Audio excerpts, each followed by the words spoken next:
os nossos mitos. O que seria de nós sem o mito Inês de Castro?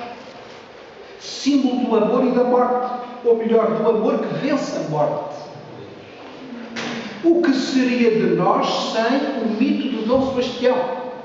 Esse rei de fantástica memória, tão vivo, que ainda hoje continuam alguns na angústia da sua procura. O que seria do Brasil sem Joaquim José da Silva Xavier Tiradentes, vulto da Inconfidência mineira? Não ignoremos o poder dos mitos. Eles têm o poder de intervir na história e transformar a própria vida. Em síntese, temos na Constituição Histórica Portuguesa 3 normas escritas. Lamego, 1674, 1690. E quanto às normas consuetudinárias, quantas eram e quais eram?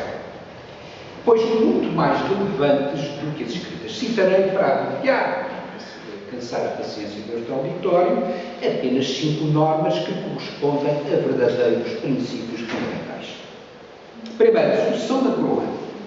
A monarquia portuguesa é hereditária, transmite-se por herança de sangue, histórico-dinástica, isto não está escrito em parte alguma. E dentro desta obedece a 4 regras, a saber, primogenitura, masculinidade, naturalidade e legitimidade. Ou seja, em palavras simples, o rei é o mais velho, o primeiro a nascer, é varão e não fêmea, é natural do reino a partir de 1641 e é fruto de casamento canónico, de casamento religioso, admitindo-se ainda ao benefício da representação em matéria sucessória. Conforme dirão depois, a Constituição Brasileira de 1824, que é tradicionalista neste ponto, e a Carta Constitucional Portuguesa de 1826, dizem isto: a linha anterior prefere às posteriores. Na mesma linha, o grau mais próximo ao mais remoto. No mesmo grau, o sexo masculino ao feminino. No mesmo sexo, o mais velho ao mais novo. Segundo a norma consuetudinária, o juramento do rei no momento da sua ascensão ou aclamação ao trono, ou, para ser mais exato, um duplo juramento. Juramento recíproco. Juramento do rei e juramento da comunidade. O rei jurava sobre a Bíblia, com a mão direita, sobre a Bíblia, respeitar os fortes e bons costumes do reino, governar retamente e mostrar justiça. Quanto à comunidade, jurava obediência e lealdade à pessoa do monarca.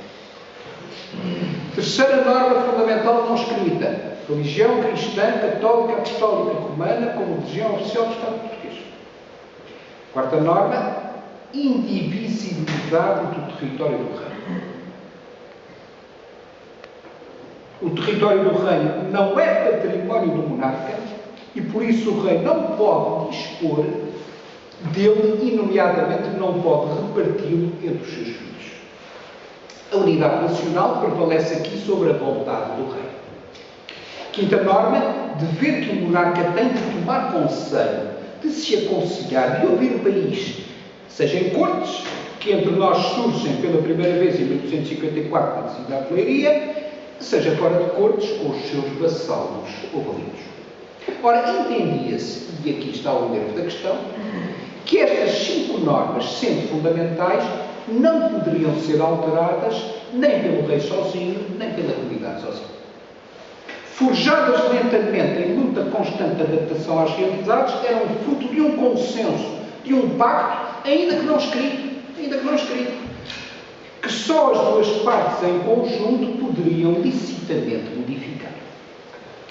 Mas pergunta-se, para além destas normas, que outras regras existiriam para nortear a conduta do rei?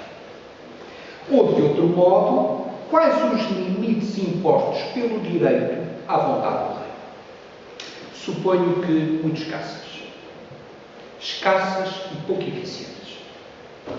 Recorde-se que vigorava na monarquia tradicional portuguesa o princípio da unidade do poder. O rei era titular de todo o poder, pelo menos inacto, executivo, legislativo e judicial. Não quer dizer que devesse utilizar esse poder em proveito próprio, e não no sentido do bem comum. Pelo contrário, o bem comum prevalecia sobre o bem particular. Mas o facto é que o poder estava na mão do rei, estava na palma da sua mão. O rei era governante, era juiz e era legislador.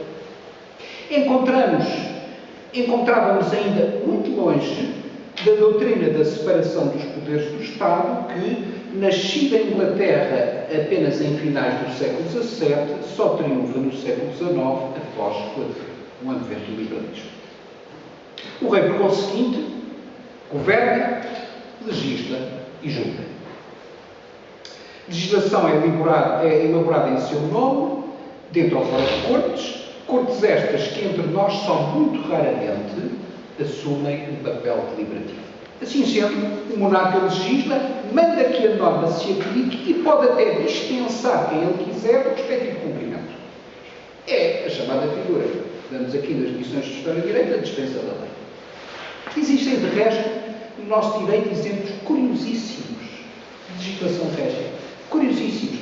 Logo em 1211, por exemplo, o rei Dom Afonso II Gordo, monarca da primeira dinastia, manda legislar sobre matérias interessantíssimas que o professor José Duarte Nogueira estudou, notabilíssimo que publicou, como falsificação da moeda, vingança privada, penhora de bens, judeus e mouros, bens dos náufragos.